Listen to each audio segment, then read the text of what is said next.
বন্ধুরা আসসালামু আলাইকুম। আপনারা কেমন আছেন? আশা করি আপনারা ভালো আছেন। আলহামদুলিল্লাহ আমিও ভালো আছি।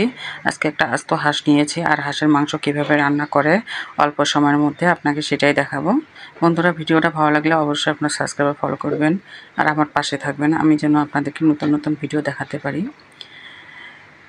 হাঁসের মাংস রান্না করার জন্য এখানে নিয়েছি শুকনা মরিচ, আর নিয়েছি বড় এলাচ, দালচিনি, ছোটো এলাচ, জিরা, এগুলো সব আমি বেটে নিয়ে আসবো। এখানে দিচ্ছি আস্ত রসুন, কাঁচামরিচ, পেঁয়াজ কুচি,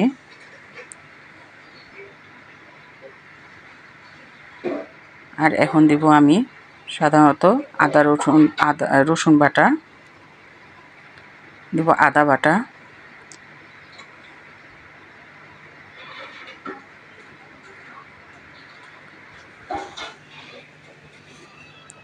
আর দিব এখন যে শুকনা মরিচ আর মশলাটা যে বেটে রেখেছি সেটা আজকে ব্লেন্ডারে বেটে নিয়েছি।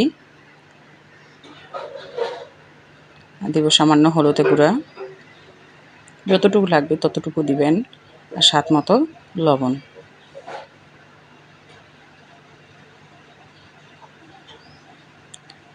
বন্ধুরা, এখন দেব সাদা তেল, হাতে নিয়ে দিচ্ছি কতটা পরিমাণে তেল দেওয়া যায়, আর কারণ হাঁসের মাংসতে এমনিই তেল থাকে। এখন সুন্দর করে সম্পূর্ণটা আমি মেখে নিব। বন্ধুরা, মেখে নেবেন, সবসময় হাঁসের মাংস আপনার মাখিয়ে বসিয়ে দিবেন, তাহলে দেখবেন কিছুক্ষণ রেখে দিবেন, মাংসের ভিতর সব মশলা ভিতর ঢুকে যাবে, আর খেতেও কিন্তু অসাধারণ লাগে। যে হাঁসের মাংসটা আমার মাখানো রেডি। এখন পরিমাণে একটু পানি দিব, যে মশলা ধোয়া পানিটা আমি দিয়ে দিলাম। এখন দিয়ে আমি কিছুক্ষণ ঢাকা দিয়ে রেখে দিব। দিয়ে এদিক চুলায় আগুন দিয়ে দিয়েছি, আর সেই চুলার মধ্যে আমি বসিয়ে দিব, আর দিব আস্ত 2টা তেজপাতা, দিয়ে ঢাকা দিয়ে রেখে দিব। এখন চুলাটা সুন্দর করে জাল দিব ভালো করে, আর জাল দেওয়ার পরে দেখুন মাংসের কালারটা কত সুন্দর হয়ে এসেছে, আর খুব সুন্দর একটা ঘ্রাণও বের হয়েছে।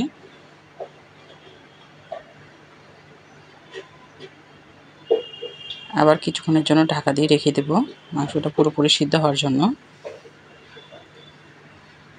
ঢাকনাটা খুব গরম হয়ে গেছিলো। আবার ঢাকনা তুলে দেখুন বন্ধুরা, পানিটা কমে এসেছে, আর জালটা আমি অতটা বের করে দিয়েছি। আর এখন অনবরত নেড়ে ভেজে যেতে হবে, পানি দেব না। এখন ভাজা হয়ে গেছে, দেখুন মাংস থেকে তেলও বের হয়ে এসেছে,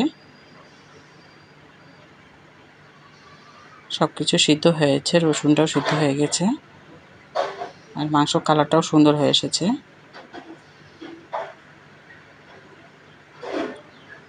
মশলা থেকে একবারে তেল বের হয়ে এসেছে।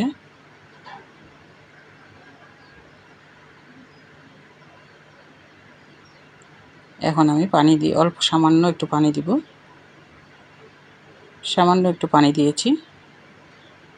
দিয়ে এখন চুলে বসিয়ে দিয়েছিলাম, আর দেওয়ার পরে কিছুক্ষণ পর আমি ঢেলে নিয়েছি। দেখুন বন্ধুরা, হাঁসের মাংস কালারটা কত সুন্দর হয়ে এসেছে। বন্ধুরা, আপনারা এভাবে রান্না করে খাবেন, অবশ্যই আপনাদেরকে ভালো লাগবে। কেমন হয়েছে আমাদের কমেন্টের মাধ্যমে জানাবেন। আসসালামু আলাইকুম, ভালো থাকবেন সবাই।